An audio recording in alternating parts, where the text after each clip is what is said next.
Prêt? Caméra 1, caméra 2.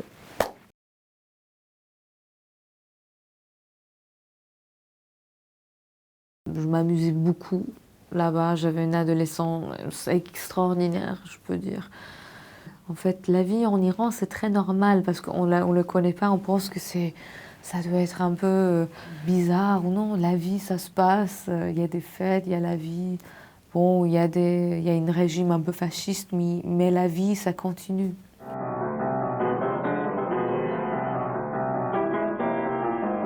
J'ai toujours pensé que je vais devenir un concertiste. C'était tout le but de ma famille, c'était que je devienne un pianiste. Bon, c'est raté. Par hasard, j'avais 14 ans, un des meilleurs réalisateurs d'Iran, Darush Mehdi, voulait que je joue dans son film. Je l'ai pris un peu plus sérieusement à l'âge de 17 ans. Et en faisant du théâtre et quelques films, et c'est devenu de plus en plus sérieux.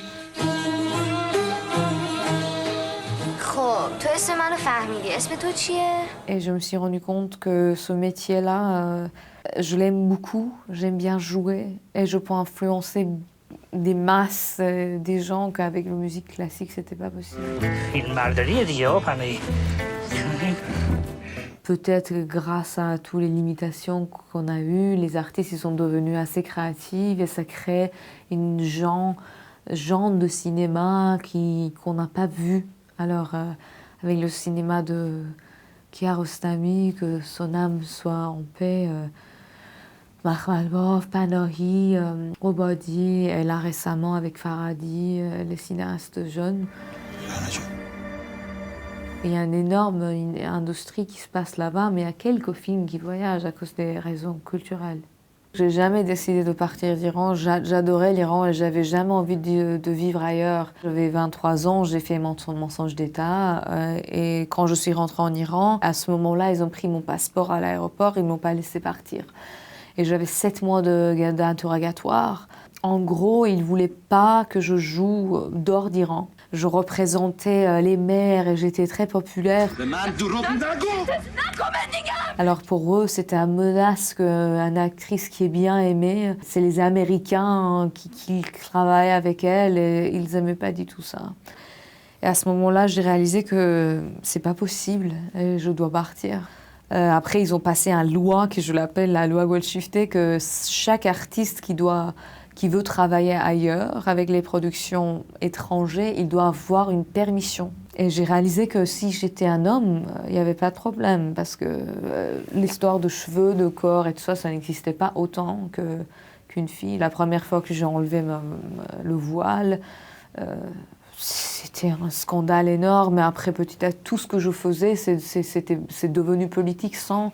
Je ne voulais pas être un symbole ou révolte. Non, non, j'étais juste en train de vivre, mais ça devenait politique. J'ai pas vraiment choisi parce que quand je suis partie d'Iran, je suis partie juste, je ne savais pas où je vais habiter. J'ai la nationalité française à cause de mon mariage précédent, mais j'habite toujours pas en France. Même jusqu'à maintenant, ça fait plus que 8 ans. J'ai passé 3 ans en tous en France parce que je bougeais tout le temps, tout le temps. J'adore ce pays qui m'a adoptée. Je ressens beaucoup de reconnaissance et beaucoup de responsabilité. C'est grâce à la France que le cinéma indépendant existe dans le monde entier. Les pays européens qui payent pour le cinéma indépendant, sinon le cinéma indépendant, il aurait disparu il y a des années. Alors, c'est génial ce pays. Jamais de ma vie, je vais vivre aux États-Unis. J'ai vécu là-bas un peu, mais c'est pas du tout pour moi. Les États-Unis, en même temps que c'est Pirates des Caraïbes, c'est Jim Jarmusch aussi, parce qu'on a un genre de blockbuster énorme et on a un cinéma indépendant des gens qu'on adore, comme Cassavetes, comme Jim Jarmusch, comme Woody Allen. Mais je crois avec chaque individu, avec chaque metteur en scène qu'on travaille, chaque réalisateur, on apprend les choses. Je trouve les endroits un peu bohémiennes, un peu avec les communautés assez internationales, dans les pays différents comme Brésil, Australie, l'Inde. Je vis presque en Portugal, en Espagne. Dans chaque pays qu'on traverse, on apprend plein de choses.